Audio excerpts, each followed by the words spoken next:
Concepts of physics textbook ல இருந்து simple harmonic motion topic ல இருந்து objective 1 questions பார்க்கலாம் பாருங்க. First question, a student says that he had applied a force F equal to minus k root x on a particle and the particle moved in a simple harmonic motion. He refuses to tell whether k is a constant or not. Assume that he has worked only with positive x and no other force acted on the particle. First option, as x increases, k increases. As x increases, k decreases. As x increases, k remains constant. The motion cannot be simple harmonic motion. Actually, இந்த கொஸ்டின்ல வந்து அந்த student என்ன சொல்லிட்டாங்க, motion வந்து simple harmonic motion சொல்லிட்டதுனால option D வராது. இப்போ இந்த ஏபிசியில் எது கரெக்ட் அப்படின்னு பார்க்கணும்.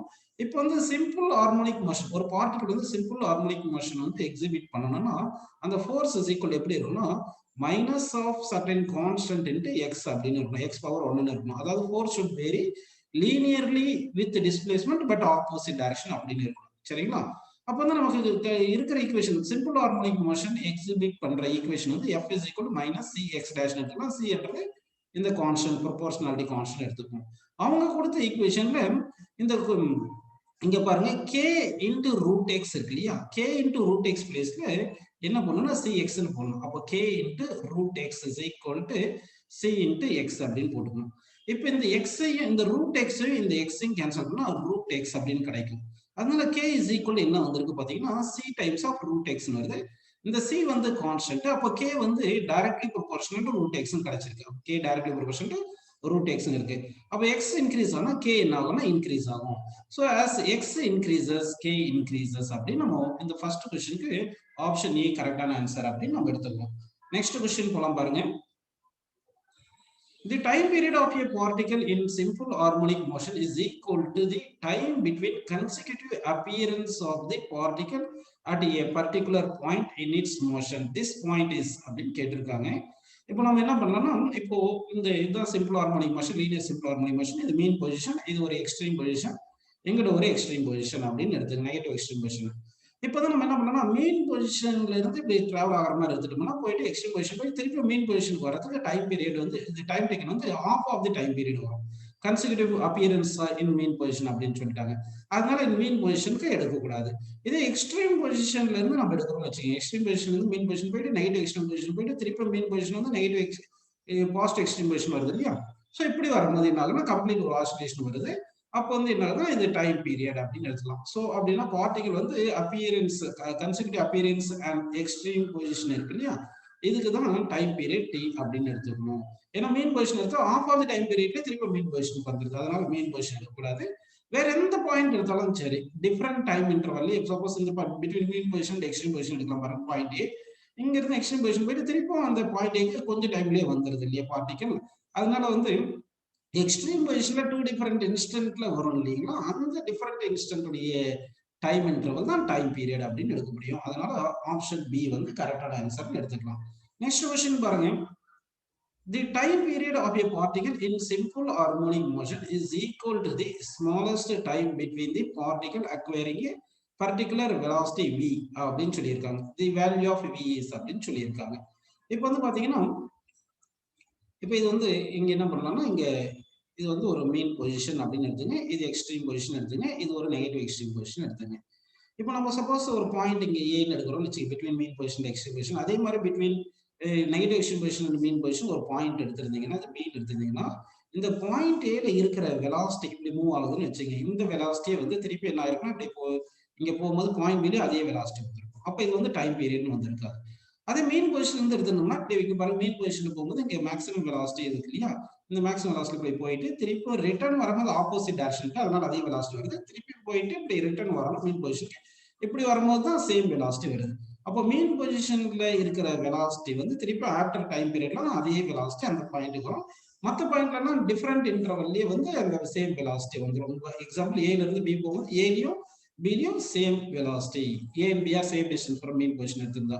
அதனால வந்து இந்த கொஸ்டினுக்கு வந்து என்ன பண்ணணும், மேக்ஸிமம் வெலாசிட்டி, அதாவது ஃபர்ஸ்ட் மேக்ஸிமம் வெலாசிட்டி இருக்கு இல்லையா, அதே மேக்ஸிமம் வெலாசிட்டி திருப்பி வரும்போது தான் டைம் டேக்கன் இன்டர்வல் வந்து டைம் பீரியட் அப்படின்னு நம்ம எடுத்துக்கிறோம்.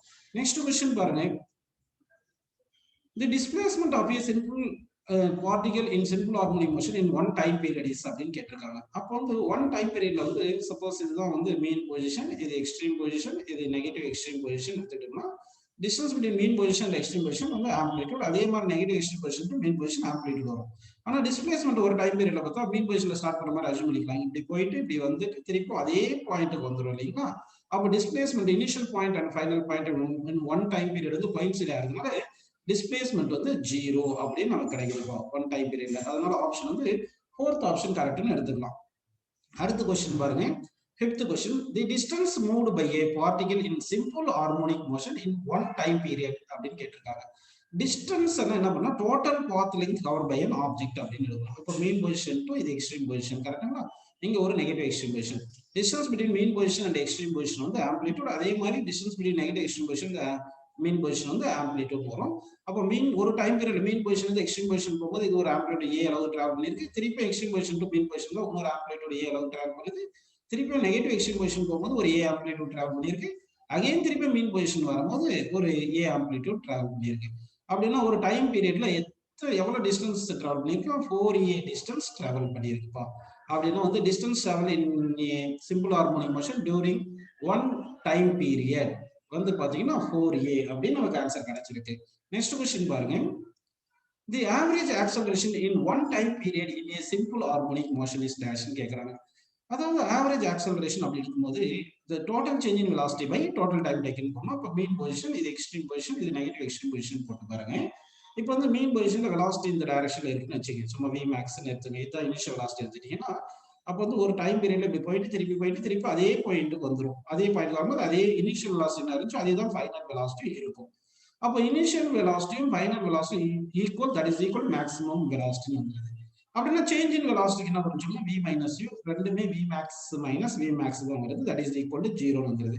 அப்போ average acceleration equal total change in velocity by total time taken அப்படின்னு எடுத்துக்கிட்டோம்னா total change in velocity 0, time taken வந்து டைம் பீரியட்னா 0 பை டைம் வந்து 0 வருது. அதனால தான் ஒரு கம்ப்ளீட் டைம் பீரியட்ல ஒரு ஆசிலேஷன்ல ஆவரேஜ் ஆக்சலரேஷன் 0 அப்படின்னு நம்ம எடுத்துக்கிறோம். நெக்ஸ்ட் क्वेश्चन பாருங்க. The motion of a particle is given by x is equal to a sin omega t plus b cos omega t. The motion of a particle is அப்படின்னு கேட்டிருக்காங்க. அப்போ வந்து இந்த ஈக்குவேஷனை கொஞ்சம் நம்ம சிம்பிளை பண்ணலாம் பாருங்க. x is equal to a sin omega t plus b cos omega t இருக்கு இல்லையா? நான் என்ன பண்ண போறேன்னா x is equal to இங்க a பிளேஸ்ல r cos ஆல்பான்னு கொடுக்குறேன், b பிளேஸ்ல r sin ஆல்பான்னு அப்படின்னு போட்டு இப்போ எழுதுறேன் பாருங்க.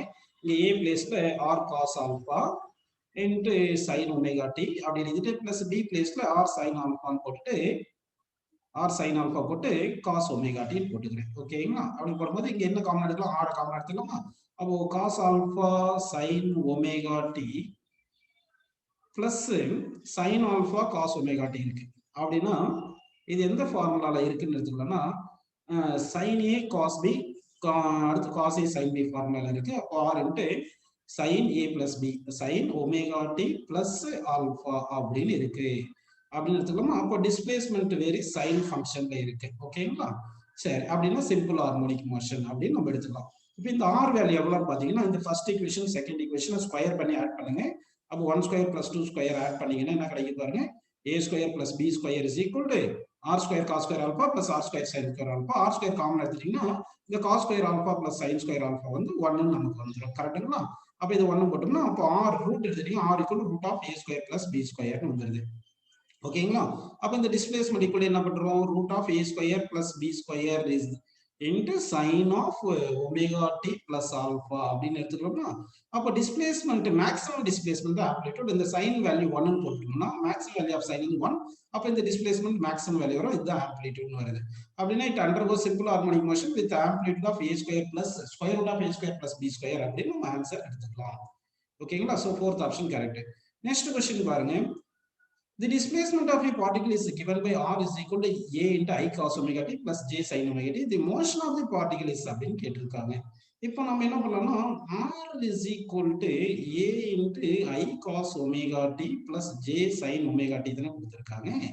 இப்போ இது என்ன பண்ணலாம்னா டிஃபரன்ஷியேட்னா வெலாசிட்டி கிடைக்கும். Velocity equal to a into இங்க I போட்டு cos omega t டிஃபரன்ஷியேட்னா minus I sin omega t into omega ன்னு வரும்.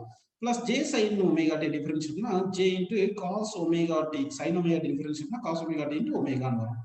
சரிங்களா? இப்போ இது திருப்பி டிஃபரன்ஷியேட் பண்ணுங்க. அதாவது டிஸ்பிளேஸ்மென்ட் டிஃபரன்ஷியேட் பண்ணா வெலாசிட்டி வந்தது. இப்போ வெலாசிட்டி டிஃபரன்ஷியேட் பண்ணுங்க அகைன். நமக்கு என்ன கிடைக்கும்னா ஆக்ஸலரேஷன் கிடைக்கும். அப்ப ஆக்ஸலரேஷனுக்குள்ள இந்த இந்த ஒரு ஒமேகா வெளிய எடுத்துடலாம். அப்போ a ஒமேகா வெளிய எடுத்துட்டா இங்க மைனஸ் i இருக்கா? மைனஸ் i இந்த sin ஒமேகா t டிஃபரன்ஷியேட் பண்ணா cos ஒமேகா t இன்டு ஒமேகான்னு வரும்.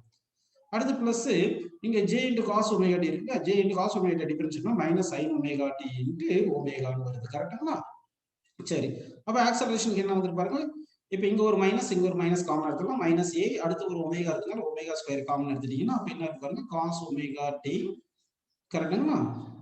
பிளஸ் sin ஒமேகா t அப்படின்னு நமக்கு இருக்கு. ஓகே இது வரைக்கும் உங்களுக்கு புரிஞ்சிருக்கு.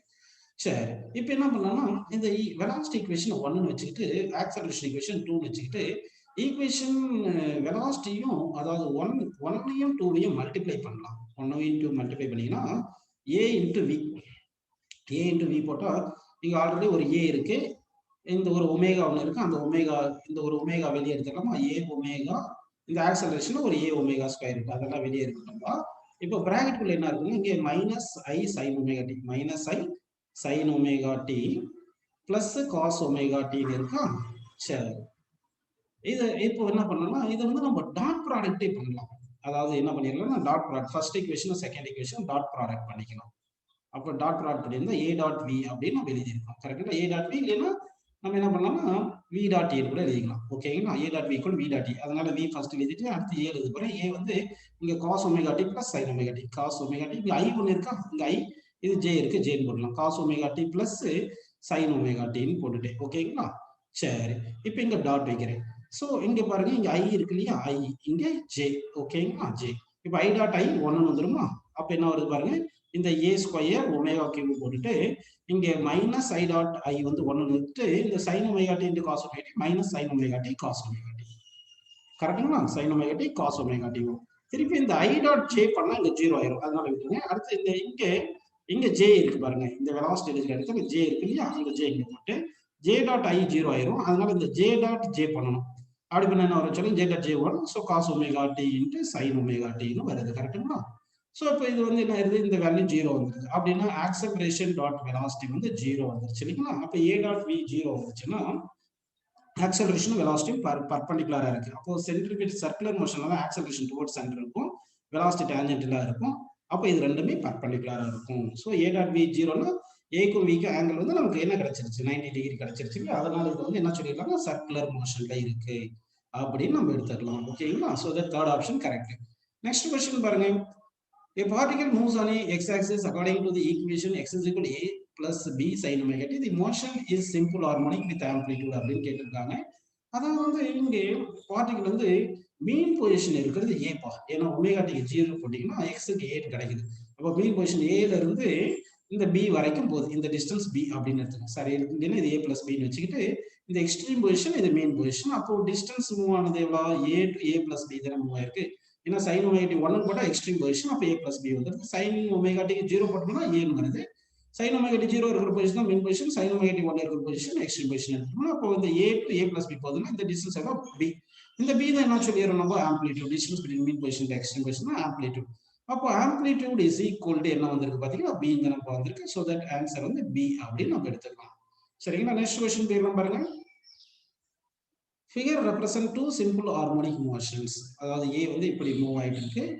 சரிங்களா? b வந்து இப்படி மூவ் ஆயிட்டு இருக்கு. அப்படின்னா பார்த்தா ரெண்டுத்துக்குமே இந்த பாத் லென்த் சேமா இருக்கு. அப்படின்னா ஆம்ப்ளிடியூட் ஈக்குவலா இருக்கு. அதே மாதிரி டைம் டேக்கனும் இது பாருங்க a ல இருக்கிற பார்ட்டிகல் மீன் பொசிஷன்ல இருந்து இப்படி போயிட்டு இப்படி வந்து இந்த பாயிண்ட்டுக்கு வரதுக்கும் அதே மாதிரி இது ஆப்போசிட் டைரக்ஷன்ல இந்த செகண்ட் பார்ட்டிகல் போயிட்டு இந்த எக்ஸ்ட்ரீம் பொசிஷன் வரதுக்கும் எல்லாம் சேம் டைமா இருக்கு.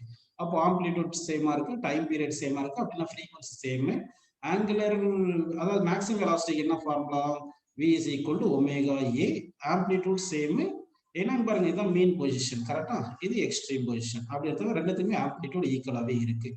அப்போ ஃப்ரீக்வன்சி சேம் ஆனா angular velocity same, amplitude same. அப்போ வெலாசிட்டி வந்து சேம், மேக்ஸிமம் வெலாசிட்டி சேமாவே இருக்கும். இப்போ தி parameter which has different values in the motion பார்த்தீங்கன்னா இங்க பாருங்க இந்த பார்ட்டிகல் a க்கு வந்து டுவர்ட்ஸ் ரைட் இருக்கும்போது பார்ட்டிகல் b வந்து டுவர்ட்ஸ் லெஃப்ட் தானே இருக்கு. அப்போ 180 டிகிரி ஃபேஸ் டிஃபரன்ஸ் இருக்கு. அப்படின்னா ஃபேஸ் தான் டிஃபரன்ஸா இருக்கு. இந்த ரெண்டு சிம்பிள் ஹார்மோனிக் மோஷனுக்கும் என்ன டிஃபரன்ஸ் பாத்தீங்கன்னா ஃபேஸ் இஸ் டிஃபரன்ஸ் அப்படின்னு நம்ம எடுத்துக்கிறோம். நெக்ஸ்ட் क्वेश्चन பாருங்க. The total mechanical energy of a spring mass system in simple harmonic motion is E is equal to half m omega square a square. Suppose the oscillating particle is replaced by another particle of double the mass while the amplitude A remains the same. The new mechanical energy will be அப்படின்னு கேட்டிருக்காங்க. அதாவது நம்ம என்ன பண்ணலாம், இந்த omega ஸ்கொயருக்கு என்ன formula அப்படின்னு பார்த்தோம்னா கே பை எம் அப்படின்னு தெரியும். ஸ்ப்ரிங் மாஸ் சிஸ்டம்க்கு square of the angular frequency equal to K by M தெரியும். அப்போ எனர்ஜிக்கு என்ன formula, half into M into omega square into A square தானே. அப்போ half into M into omega square வந்து நம்ம கே பை எம் அப்படின்னு போட்டோம்னா இன்ட்டு ஏ ஸ்கொயர் வந்துருது, எம்எம் கேன்சல் ஆயிருது. அப்போ energy store equal half into K into amplitude square அப்படின்னு வந்திருக்கு. இங்க மாஸ் மட்டும் மாத்திரம் ஸ்ப்ரிங்கை மாத்தல. அப்ப இந்த ஈக்குவேஷன் வந்து இண்டிபெண்டன்ட் ஆஃப் மாஸ் வந்துருச்சு பாத்தீங்களா. அதாவது மாச மாத்தினா ஆங்குலர் ஃப்ரீக்வன்சி மாறுது. அப்ப எம் இன்க்ரீஸ் பண்ணா ஒமேகா டிக்ரீஸ் ஆயிருக்கும். அதனால டோட்டல் எனர்ஜி வந்து ரிமைன்ஸ் கான்ஸ்டன்டா இருக்கு. ஸோ தட் ஆன்சர் என்ன எடுத்துக்கலாம், ரிமைன்ஸ் இ அப்படின்னு நம்ம எடுத்துக்கலாம் ஆன்சர். நெக்ஸ்ட் கொஸ்டின் பாருங்க. The average energy in one time period in a simple harmonic motion is அப்படின்னு கேட்டிருக்காங்க. சிம்பிள் ஹார்மோனிக் மோஷன் வந்து ஆக்சுவலா obeys law of conservation of energy. அப்படின்னா டோட்டல் எனர்ஜி ரிமைன்ஸ் கான்ஸ்டன்ட் அப்படின்னு நம்ம எடுத்துக்கணும். சரிங்களா. அப்போ டோட்டல் எனர்ஜி ரிமைன்ஸ் கான்ஸ்டன்ட்னா அந்த டோட்டல் எனர்ஜி எவ்வளவு வச்சுருப்பா, half M omega square A square இதுதான் டோட்டல் எனர்ஜி. இந்த டோட்டல் எனர்ஜி ரிமைன்ஸ் கான்ஸ்டன்டா இருக்குதானே. அப்போ average kinetic energy, average total energy வந்து ஈக்குவல் டு டோட்டல் எனர்ஜியா தான் இருக்கும். அதனால half M omega square A square அப்படின்னு ஆன்சர் எடுத்துக்கலாம். Next question பாருங்க. A particle executes simple harmonic motion with a frequency nu. The frequency with which the kinetic energy is oscillates அப்படின்னு கேட்டிருக்காங்க. இப்போ நம்ம என்ன பண்ணோம்னா வெலாசிட்டி ஃபார்முலா வந்து a sin ஒமேகா t இருக்கும். ஒமேகா வந்து 2πf ன்னு எழுதிட்டு இன்டு t ன்னு போடுங்க. அப்போ இங்க f வந்து frequency இருக்குனால வெலாசிட்டி frequency f ன்னு வச்சுங்க. அப்போ சிம்பிள் ஹார்மோனிக் மோஷன்ல frequency f ன்னு எடுத்துங்க. அதே கைனடிக் எனர்ஜி எடுத்தீங்கன்னா of m omega square A square. இங்க ஒரு சில புக்ல சைன் ஃபங்க்ஷன்ல எழுதிப்பாங்க, ஒரு சில புக்ல காஸ் ஃபங்க்ஷன்ல எழுதிப்பாங்க. என்ன காஸ் ஃபங்க்ஷன் எழுதுனா ஏ காஸ் ஒமேகா டி, அதாவது வெலாசிட்டி வந்து A omega cos omega T. இந்த ஃபார்முலா விட்டுருங்க, இது ஏ ஒமேகான்னு சொல்லல. So A omega cos omega T அப்படி இருக்குங்க வெலாசிட்டிக்கு. அப்போ வெலாசிட்டி கொண்டு A into omega into cos omega T வந்து காஸ் இன்ட்டு ஒமேகா வந்து 2πfன்னு போட்டு டி போட்டுங்க. அப்போ ஃப்ரீக்வன்சி ஃபார் வெலாசிட்டிக்கு வந்து எஃப்னு வந்துருக்கு. அப்போ சிம்பிள் ஹார்மோனிக் மோஷனுக்கு ஃப்ரீக்வன்சி வந்து நம்ம எஃப்னு எடுத்துக்கலாம். ஓகேங்களா. இப்போ ஆஃப் இது உங்களுக்கு என்ன பார்த்தீங்கன்னா கைனடிக் எனர்ஜிக்கு ஆக்சுவலாக என்ன ஃபார்முலா பார்த்தீங்கன்னா கைனடிக் எனர்ஜிக்கு வந்து ஆஃப் எம் வி ஸ்கொயர்னு எடுத்துக்கலாம். கரெக்டுங்களா. அப்போ கைனடிக் எனர்ஜிக்குள்ள ஆஃப் எம் வி ஸ்கொயர் வந்து வெலாசிட்டி ஸ்கொயர் வந்து என்ன பண்ணுவோம்னா A square omega square into cos square omega T போட்டுக்கலாம். அப்போ காஸ் ஸ்கொயர் ஒமேகா டிக்கு என்ன ஃபார்முலா பார்த்தீங்கன்னா உங்களுக்கு cos 2 theta is equal to 2 cos square theta minus 1 தெரியும் இல்லையா. இதுல இருந்து cos square theta is equal to 1 plus cos 2 theta divide by 2 இருக்கும். அந்த ஃபார்முலா போட்டுக்கலாம். அப்போ கைனடிக் எனர்ஜிக்குள்ள half into M into omega square into A square into cos square omega T பிளேஸ்ல 1 plus 2 cos omega cos 2 omega T பண்ணலாம். Cos 2 omega Tina omega 2 omega T போட்டு by 2 போடுறோம் இல்லையா. இப்போ என்ன பண்றேன்னா half into M omega square A square into 1 plus cos இந்த 2 omega இருக்கு இல்லையா. இந்த 2 ஒமேகா அப்படின்னா 2 இன்ட்டு 2πf எழுதுறோமா. இப்போ இந்த f இன்ட்டு 2f எழுதிக்கலாமா. அப்போ காஸ் இன்ட்டு 2π இன்ட்டு 2fன்னு போட்டுருங்க. இன்ட்டு டி போட்டு டிவைட் பை 2 போட்டுருங்க. அப்படின்னா இங்க கைனடிக் எனர்ஜிக்கு ஃபார்முலா ஃப்ரீக்வன்சி பிளேஸ்ல 2f வந்துச்சு. அப்போ டபுள் ஆஃப் தி ஃப்ரீக்வன்சி. அப்போ 2 இஸ் தி ஃப்ரீக்வன்சி அப்படின்னு எடுத்துக்கலாம். அப்படி இல்லைன்னா சும்மா நம்ம வந்து டிஸ்பிளேஸ்மெண்ட் ஈக்குவேஷன் எடுத்தோம்னா x is equal a sin omega t தானே. அப்போ a sin ஒமேகா டி எடுத்தீங்கன்னா ஆசிலேஷன் இங்க வந்துடும். ஒரு டைம் பீரியட்ல ஒரு பாசிட்டிவ் சைக்கிள் மட்டும் இருக்கும் டைம் பீரியட்ல. இதே வெலாசிட்டி ஈக்குவேஷன் எடுத்தீங்கன்னா இப்படி இருக்கும், இந்த மாதிரி வந்திருக்கும். இந்த மாதிரி வந்திருக்கும். ஒரு டைம் பீரியட்ல வந்து என்ன வந்திருக்கு, இங்க ஆஃப் பாசிட்டிவ் சைக்கிள், இங்க ஒரு ஆஃப் பாசிட்டிவ் சைக்கிள்னா ஒரே பாசிட்டிவ் சைக்கிள் இருக்கு. இது வெலாசிட்டிக்கும் டைமுக்கும். இதே கைனடிக் எனர்ஜி வந்து காஸ் ஸ்கொயர் ஃபங்க்ஷன் தானே வரும். அப்போ கைனடிக் எனர்ஜி கிராஃப் வரைஞ்சீங்கன்னா இப்படி வந்துடும். இது t/2 டைம், இது t டைம் அப்படின்னு வந்திருக்கும். அப்போ t டைம்ல வந்து ரெண்டு பாசிட்டிவ் சைக்கிள் வந்துருது. அதனால ஃப்ரீக்வன்சி 2f னு கிராஃபிக்கலா கூட நம்ம 2f னு எடுத்துக்கலாம்ப்பா. நெக்ஸ்ட் क्वेश्चन பாருங்க. A particle executes simple harmonic motion under the restoring force provided by a spring. The time period is t. If the spring is divided into two equal parts and one part is used to continue the simple harmonic motion, the time period will be அப்படின்னு கேட்டிருக்காங்க. ஆக்சுவலா time பீரியடுக்கு என்ன formula பார்த்தீங்கன்னா 2π root of m/k அப்படின்னு எடுத்துக்கணும். கரெக்டுங்களா. இப்போ வந்து இந்த k ஃபோர்ஸ் கான்ஸ்டன்ட் வந்து depends on nature of the material, Young's modulus into area of relaxation divided by length வரும். இப்போ வந்து இந்த ஸ்ப்ரிங் வந்து 2 ஈக்குவல் பார்ட்ஸா கட் பண்ணிருக்கிறதுனால நியூ ஸ்ப்ரிங் உடைய k வந்து என்ன ஆயிரும்னா k டாஷ் வந்து ya divided by l/2 வந்துடும். இந்த 2 மேல போயிடுச்சுன்னா அப்போ k dash equal to 2 times of ya by l ன்னு வந்துருது. Young's modulus area by length. இதுதான் ஃபோர்ஸ் கான்ஸ்டன்ட். அப்போ k dash equal to twice the k. அதாவது இந்த force constant inversely proportional to லென்த்னு எடுத்துக்கங்க. அப்போ லென்த் பை 2 ஆயிடுச்சுன்னா ஃபோர்ஸ் கான்ஸ்டன்ட் டபுள் ஆயிருது. அப்போ new time period t dash equal என்ன பண்ணலாம் 2 pi root of m by k ன்னு போடும்போது k dash போடணும் இல்லையா? அப்போ k dash போட்டோம்னா t dash equal என்ன வரும் 2 pi root of m by k dash வந்து 2k ன்னு போட்டோம். இந்த ஒரு டிவைட் பை ரூட் மட்டும் வெளியே எடுத்துட்டோம்னா அப்ப 2 pi m by k இருக்கு. 2 pi root of m by k அப்படி தானே இருக்கு. இந்த 2 pi root of m by k தான் இனிஷியல் டைம் பீரியட். அப்ப t dash என்ன வந்துருக்கு பாருங்க, t dash equal to t by root 2 வந்துருக்குங்களா? அப்ப டைம் பீரியட் becomes என்ன ஆயிரும் t by root 2 அப்படின்னு ஆயிடுது. ஓகேங்களா? சரி, fourth option correct. Next question பாருங்க. Two bodies A and B of equal mass are suspended from two separate massless springs of spring constant K1 and K2 respectively. If the bodies oscillate vertically such that their maximum velocities are equal, the ratio of the amplitude of A to that of B is dash அப்படின்னு கேட்டிருக்காங்க. அப்ப இந்த question என்ன சொல்லியிருக்காங்க, ரெண்டு equal mass எடுத்திருக்காங்க, different spring K1 K2 எடுத்திருக்காங்க. அதில் சஸ்பெண்ட் பண்ணி ஆசிலேட் பண்ணும்போது maximum velocity of first one equal to maximum velocity of second சொல்லிட்டாங்க. ஆக்சுவலா மேக்ஸிமம் வெலாசிட்டி என்ன ஃபார்முலா ஒமேகா இன்டு ஏ அப்படின்னு தெரியும். ஓகேங்களா? ஒமேகாக்கு என்ன formula root of K by M தெரியும் உங்களுக்கு. கரெக்டுங்களா? Root of K by M தெரியும். ஓகேவா? சரி, இப்போ வந்து என்ன பண்ணிருக்கோம்னா இந்த omega v1 equal to v2 தானப்பா இருக்கு. அப்படின்னா வெலாசிட்டிக் ஃபார்முலா ஒமேகா ஏ. அப்போ omega 1 into a1 is equal to omega 2 into a2 அப்படின்னு தெரியும். Omega formula root of K by M, k1 by m1 into a1 is equal to omega 2க்கு root of k2 by m into a2. இங்க mass வந்து equal சொல்லிட்டாங்களா, அதனால cancel பண்ணிருங்க. அப்ப a1 by a2 is equal என்ன வரும், இந்த ரூட் ஆஃப் k1 கீழ வந்துரும். அப்ப root of k2 by k1 அப்படின்னு நமக்கு ஆன்சர் கிடைச்சிடும். சோ அப்படின்னா ஆன்சர் இந்த क्वेश्चन 15th क्वेश्चन ஆன்சர் என்ன பாத்தீங்கன்னா fourth ஆப்ஷன் வந்து கரெக்டான ஆன்சர் அப்படின்னு நம்ம எடுத்துக்குவோம். நெக்ஸ்ட் क्वेश्चन பாருங்க. A spring mass system oscillates with the frequency nu. If it is taken in an elevator slowly accelerating upward, the frequency will become அப்படி கேட்டிருக்காங்க. ஆக்சுவலா frequency of spring mass system வந்து 1 by 2 pi root of k by m அப்படின்னு வந்துருக்கும். சரிங்களா? இது வந்து independent of acceleration due to gravity. ஒரு நம்ம என்ன பண்றோம்னா எலிவேட்டர் மேல போறதுனால ஆக்சலரேஷன் டியூ டு கிராவிட்டி தான் சேஞ்ச் ஆயிடும். Effective acceleration due to gravity வந்து என்ன இருக்கும், g plus or minus a அப்படின்னு எடுத்துமே தவிர மற்றபடி இங்க frequency of spring mass system வந்து independent of acceleration due to gravity. அதாவது ரீஸ்டோரிங் ஃபோர்ஸ் இந்த ஸ்ப்ரிங் மாஸ் சிஸ்டம் வந்து கிராவிடேஷனல் ஃபோர்ஸ் கிடையாது, எலாஸ்டிக் ஃபோர்ஸ். அந்த ஸ்ப்ரிங்ல இருக்கிற எலாஸ்டிக் ஃபோர்ஸ் வரும். அதனால வந்து இந்த frequency வந்து மாறாது. So that frequency remains constant அப்படின்னு எடுத்துக்கிறோம். நெக்ஸ்ட் क्वेश्चन பாருங்க. A spring mass system oscillates in a car. If the car oscillates on a horizontal road, the frequency of the oscillation will அப்படின்னு கேட்கிறாங்க. திருப்பி வந்து நம்ம frequency of spring mass system வந்து 1 by 2 pi root of k by m தானே வருது. அப்போ இங்க ரீஸ்டோரிங் ஃபோர்ஸ் வந்து எலாஸ்டிக் ஃபோர்ஸ் தான், இந்த சூடோ ஃபோர்ஸ்னாலலாம் கிடையாது. அதாவது கார்ல வந்து இது இப்படி சஸ்பெண்ட் பண்ணியதுனா ஸ்ப்ரிங் மாஸ் சிஸ்டம் இப்படி சஸ்பெண்ட் பண்ணா இங்க வந்து ஃபோர்ஸ் ஆக்ட் ஆகுது எம்இ சூடோ ஃபோர்ஸ். அதனாலலாம் வந்து இங்க மாறாது. எஃபெக்டிவ் ஆக்சலரேஷன் வந்து ஆக்சலரேஷன் டியூ டு கிராவிட்டி இந்த ஆக்சலரேஷன்லாம் மாறாது. ஒன்லி ஸ்ப்ரிங் உடைய எலாஸ்டிக் நேச்சர் தான் ரீஸ்டோரிங் ஃபோர்ஸ் ஆக்ட் ஆகுதுனால ஃப்ரீக்வன்சி டு நாட் சேஞ்ச் அப்படின்னு நம்ம எடுத்துக்கலாம். ஸோ தட் ஆப்ஷன் சி வந்து கரெக்டான ஆப்ஷன். நெக்ஸ்ட் क्वेश्चन பாருங்க. A pendulum clock that keeps correct time on the earth is taken to the moon, it will run அப்படின்னு சொல்லியிருக்காங்க. இப்போ வந்து பெண்டுலம் கிளாக் வந்து formula time period equal 2 pi root of l by g ன்னு எடுத்துக்கலாம். ஓகேங்களா? Acceleration due to gravity on moon வந்து is equal to acceleration due to gravity on earth by 6 ன்னு வந்துருது. அப்படின்னா acceleration due to gravity on moon வந்து d' எடுத்துட்டா 2 pi root of l by g பிளேஸ்ல g எர்த் by 6 ன்னு போடலாம். g on the moon by 6 போட்டா அந்த 6 மேல வந்துரும், ரூட்டுக்குள்ள இருக்கும். அப்ப இந்த ரூட் 6 தனியா எழுதிட்டோம்னா t dash equal to root 6 times of 2 pi root of l by g ன்னு வந்தது. கரெக்ட்டா?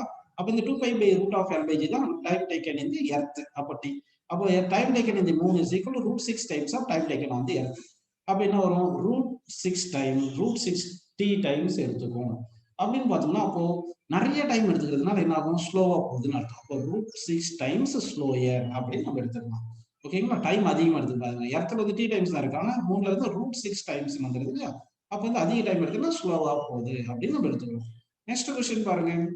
A wall clock uses a vertical spring mass system to measure the time. Each time the mass reaches an extreme position, the clock advances by a second. The clock gives correct time at the equator. If the clock is taken to the pole, it will அப்படின்னு கேட்டிருக்காங்க. நம்ம வந்து time period of the spring mass system 2 √m/k தெரியும் இல்லையா? இது வந்து elastic force தான், restoring force. Acceleration due to gravity வந்து இங்க ரீஸ்டோரிங் ஃபோர்ஸ்ல வராது, கிராவிடேஷன் ஃபோர்ஸ். அதனால ஈக்வேட்டர்ல இருந்து போல்ஸ் பண்ணீங்கன்னா acceleration due to gravity change ஆகுமே தவிர, ஆனா இந்த டைம் பீரியட் வந்து independent of acceleration due to கிராவிட்டினால இங்க வந்து கரெக்ட் டைமாவே இருக்கும், டைம் வந்து சேஞ்ச் ஆகாது அப்படின்னு நம்ம எடுத்துக்கலாம். நெக்ஸ்ட் क्वेश्चन பாருங்க. A pendulum clock keeping correct time is taken to a high altitude அப்படின்னு சொல்லியிருக்காங்க. இப்போ ஒரு பெண்டுலம் கிளாக் வந்து நம்ம ஹை ஆல்டிடியூடு கொண்டு போவோம்.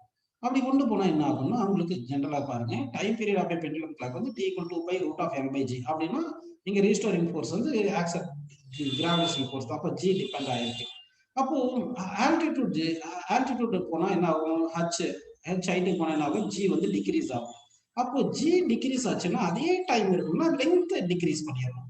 அப்போ லெங்த் பை ஜி வந்து கான்ஸ்டன்ட் வச்சுட்டு வச்சுங்க. அதாவது டைம் வந்து சேம், அங்க வந்து என்ன சொல்றாங்க, taken to same time, correct டைமாவே இருக்கணும் அப்படின்ற. கரெக்ட் டைம்னா டைம் சேமா இருக்கணும். அப்போ டைம் கான்ஸ்டன்ட் 2π கான்ஸ்டன்ட்னா இந்த எல் பை ஜி வந்து கான்ஸ்டன்ட் ஆயிருக்கணும். அப்படின்னா வந்து L directly proportional to L directly proportional G வரணும். அப்போ ஜி டிகிரீஸ் பண்ணா எல் டிகிரீஸ் பண்ணணும். அப்போ எப்போ வந்து உங்களுக்கு ஆல்டிடியூட் போகும்போது வித் ஆல்டிடியூட் ஜி டிகிரீஸ் தானே போகுது. அப்போ லெங்த் வந்து டிகிரீஸ் பண்ணோம்னா சேம் டைம் காட்டும். அப்போ பெண்டுலமுடைய லெங்த் வந்து ஆல்டிடியூடுக்கு பெண்டுலம் கொண்டு போகும்போது லெங்த் ஆஃப் பெண்டுலம் டிகிரீஸ் பண்ணோம்னா சேம் டைம் காமிக்கும். அது எப்படி இருக்கும்னா எல் டைரக்ட் ப்ரொபோர்ஷனல் ஜி, இந்த மெத்தட்ல நம்ம செட் பண்ணி வச்சிருக்கணும். அப்பதான் சேம் டைம் காமிக்கும். நெக்ஸ்ட் क्वेश्चन பாருங்க. The free end of a simple pendulum is attached to the ceiling of a box. The box is taken to a high height and the pendulum is oscillated. When the bomb is at its lowest point, the box is released to fall freely. As seen from the box during this period, the bob will அப்படின்னு சொல்லியிருக்காங்க. இது ஒரு நல்ல question பாருங்க. ஆக்சுவலா வந்து ஒரு box அப்படின்னு எடுத்துங்க. இந்த பாக்ஸ்ல எங்க சீலிங் இருக்கு, இங்க வந்து ஒரு பாலை கட்டிட்டோம்.